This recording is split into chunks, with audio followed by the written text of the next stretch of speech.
বন্ধুরা, আশা করব তোমরা সবাই ভালো আছো। আজকের তারিখ হলো 26/5/2024। আজকে যে প্রাকৃতিক দুর্যোগ হবার কথা তারই শুভারম্ভ শুরু হয়ে গেছে। এখন সময় বাজলো সকাল 9:05। আমি চলে এসেছি বজবজ ফেরিঘাট। খুবই একটি গুরুত্বপূর্ণ ফেরিঘাট, সেই একটা ছবি আমি তোমাদের সকালবেলার দেখাচ্ছি। তো এই দুর্যোগের কারণে বজবজ থেকে বাউরিয়া এবং বাউরিয়া থেকে বজবজ ফেরিঘাট ফেরি সার্ভিস বন্ধ আছে আজকে সারাদিন। এবং এটা হচ্ছে সকালবেলার ছবি। এখন সময় বাজলো সকাল 9:05। বাতাস বইছে, একটা করে ঝড়ের মধ্যে দেখো একবার ছবিটা। তোমরা হয়তো শব্দও শুনতে পাবে ক্যামেরার ছবির সঙ্গে।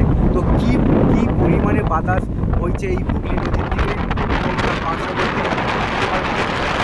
অঞ্চলে, সেই একটা ছবি আমি তোমাদের সামনে তুলে ধরার চেষ্টা করছি।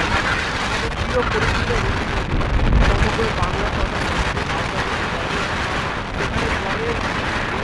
ধারা দেখো, প্রচণ্ড বাতাসের পরিমাণে কেমন করে জলে প্রচণ্ড ঢেউয়ের সৃষ্টি হয়েছে, তারই একটা ছবি আমি তোমাদের সামনে তুলে ধরার চেষ্টা করছি।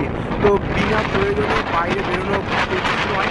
প্রয়োজন ছাড়াই এবং যে প্রাকৃতিক দুর্যোগ হবার কথা আছে রুমেল ঝড়ের, এবং সেই পরিমাণে প্রচণ্ড পরিমাণে বৃষ্টিপাত হবে। তো সেই একটা ছবি আমি সকালবেলা তোমাদের সামনে প্রাকৃতিক দুর্যোগ এবং সেই সঙ্গে আকাশের রঙের ছবিটা সামনে আছে সিএসসি তাপবিদ্যুৎ কেন্দ্র।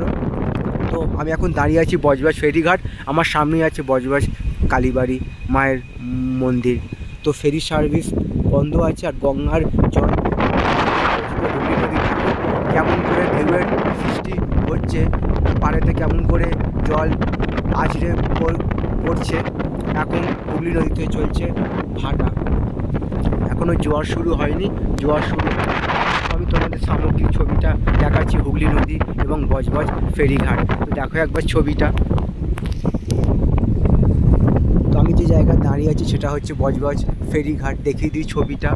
আর সেই সঙ্গে আকাশের সুন্দর প্রাকৃতিক পরিবেশটা, যেহেতু দুর্যোগ হবার কথা আছে, তো সেই একটা ছবি আমি তোমাদের সামনে সকালবেলা তুলে ধরার চেষ্টা করলাম। এখন সময় বাজলো সকাল 9:05। দেখো ফেরি সার্ভিস বন্ধ আছে বজবজ, ওপারে হচ্ছে বাউরিয়া।